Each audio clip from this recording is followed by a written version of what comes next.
अध्यक्ष महोदय, हमने भगवान कृष्ण से सीखा है कि शिशुपाल की 100 गलतियां माफ की जा सकती हैं, पर अंत में धर्म की रक्षा के लिए सुदर्शन चक्र उठाना ही पड़ेगा।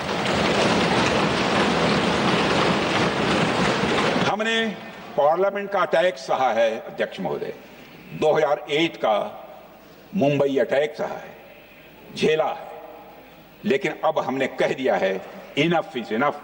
अब हमने सुदर्शन चक्र उठा लिया है अध्यक्ष महोदय। अध्यक्ष महोदय, हमारी प्रवृत्ति भगवान राम और भगवान कृष्ण से प्रेरित है, जो हमें शौर्य भी सिखाती है और धैर्य भी सिखाती है।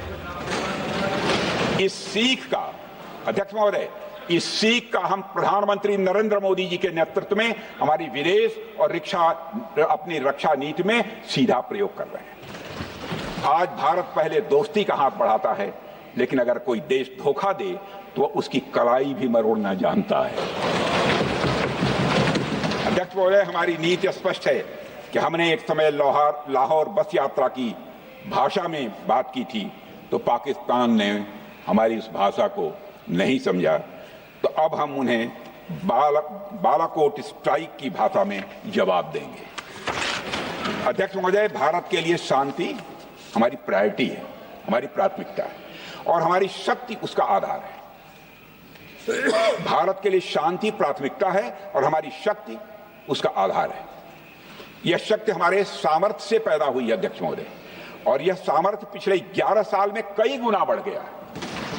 मैं ये नहीं कहता हूं पहले नहीं था, पहले था, लेकिन अब कई गुना बढ़ गया है।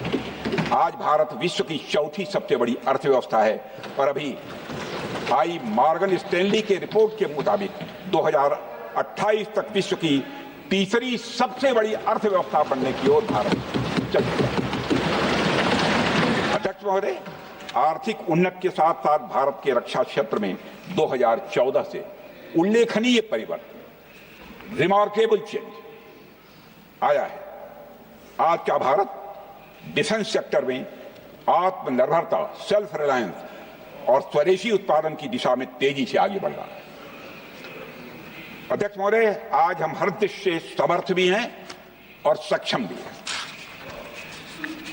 अध्यक्ष महोदय, मैं सदन को यह भी जानकारी देना चाहता हूं, उसके बाद जब प्रश्न पूछा गया हमारे सारे चीफ से, सीडीएफ से, डिफेंस सेक्रेटरी से, क्या ऑपरेशन के लिए तैयार हैं, क्षण भर की देर नहीं लगाई, सबने बोला यस सर। अध्यक्ष महोदय, ऑपरेशन सिंदूर हमारे सामर्थ्य का ही प्रतीक था, जिसमें हमने दिखा दिया कि अगर कोई हमारे नागरिकों को मारेगा तो भारत चुप नहीं बैठेगा। भारत की आत्मरक्षा के लिए हमारा राजनीतिक तंत्र और नेतृत्व बिना किसी दबाव के काम करेगा। हमारी मिसाइल फिजिकल सीमाएं लांघेंगी अध्यक्ष महोदय, और हमारे वीर सैनिक दुश्मन की कमर तोड़ेंगे। अध्यक्ष महोदय, हम आतंकवाद को उसके हर रूप और स्वरूप में पूरी तरह समाप्त करने के लिए पूरी तरह से प्रतिबद्ध हैं, और इस संदर्भ में हमें एक महत्वपूर्ण बात समझनी होगी। Pakistan sponsored terrorism is not random madness, there is a method in this madness. यह एक सुनियोजित रणनीति है, यह एक फंडामेंटल रेज है। अध्यक्ष महोदय, प्रसिद्ध लेखक वीएस नायपाल ने सही कहा था, पाकिस्तान में होना एक ऐसी अल्टरनेट और कंट्रास्टिंग रियलिटी है, where war is peace, freedom is slavery, ignorance is strength. यानी यहां युद्ध ही शांति है, गुलामी ही स्वतंत्रता है, और जिहालत यानी अज्ञानता ही ताकत है। अध्यक्ष महोदय, इसलिए पाकिस्तान द्वारा प्रायोजित आतंकवाद कोई पागलपन नहीं है। पाकिस्तान द्वारा प्रायोजित आतंकवाद कोई पागलपन नहीं है, यह एक सोची समझी साजिश का हिस्सा है। यह एक ऐसी प्रक्रिया है जो आतंक को एक पॉलिटिकल टूल की तरह इस्तेमाल करती है।